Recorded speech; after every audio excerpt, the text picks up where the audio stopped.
France have already reached 2 World Cup finals in a row. They won one, they almost won the other, and somehow they got stronger. Think about that for a second.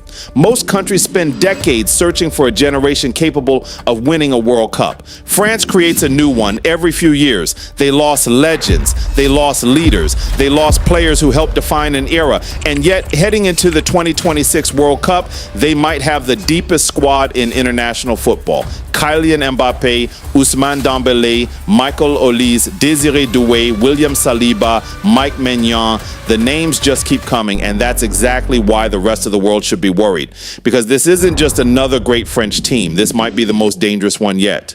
Most football nations follow the same cycle. They rise, they peak, then they decline. The stars get older, the replacements aren't as good, and eventually the golden generation disappears. We've seen it happen to almost everyone. But France seems different. They don't rebuild, they reload. When one generation leaves, another arrives. When one superstar retires, another emerges. It's almost unfair. Most countries are desperately trying to find one world-class winger. France are trying to decide which world-class winger doesn't even make the starting 11. That's the difference. And that's why they're so frightening, because their success isn't built around one player. It's built around an entire footballing machine.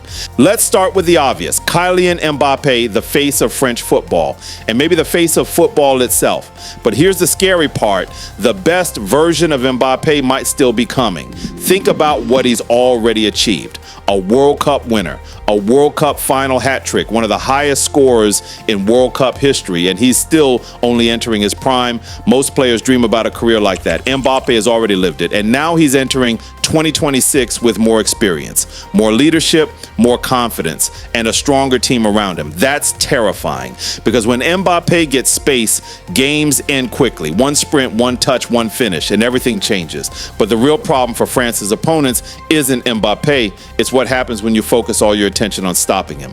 Imagine spending an entire week preparing to stop Mbappé. You double mark him, you track every run, you build your entire game plan around him, then Michael Olise gets the ball, or Ousmane Dembélé, or Désiré Doué, or Rayan Cherki. This is where France becomes unfair. Most national teams have one match winner. France have an entire collection of them. Olise can unlock a defense with a single pass. Dembélé can beat defenders nobody else can. Doué plays with the confidence of a veteran. Cherki creates chaos every time he touches the ball, and that's before we even mention Bradley Barcola or Marcus Thuram or the players who might not even start. Think about that. France have world-class attackers fighting for places on the bench, not in the starting team, on the bench.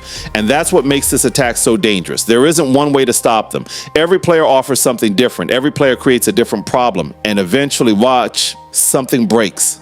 When people discuss France, they talk about the attack. And honestly, that's understandable. The attack is ridiculous. But that's not what makes France favorites. The defense does. Because World Cups are rarely won by the most entertaining team. They're won by balanced teams. Teams that know how to survive, teams that know how to suffer, teams that know how to defend.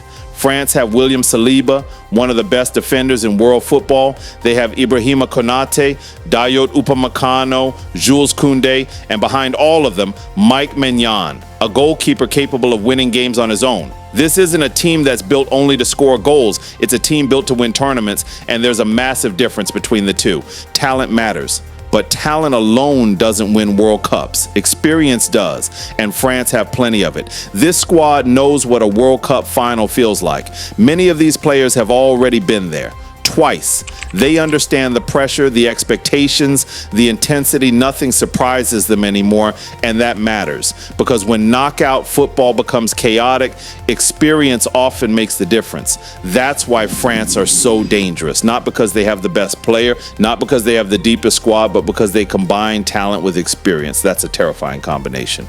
Can France win the 2026 World Cup? Absolutely. Will they win it? Nobody knows. That's why we watch football. But one thing is certain, no team wants to face France. Not Argentina, not Brazil, not England, not Spain, because if this French squad reaches its full potential, the rest of the tournament might simply be playing for second place. And that is exactly why France could destroy the 2026 World Cup.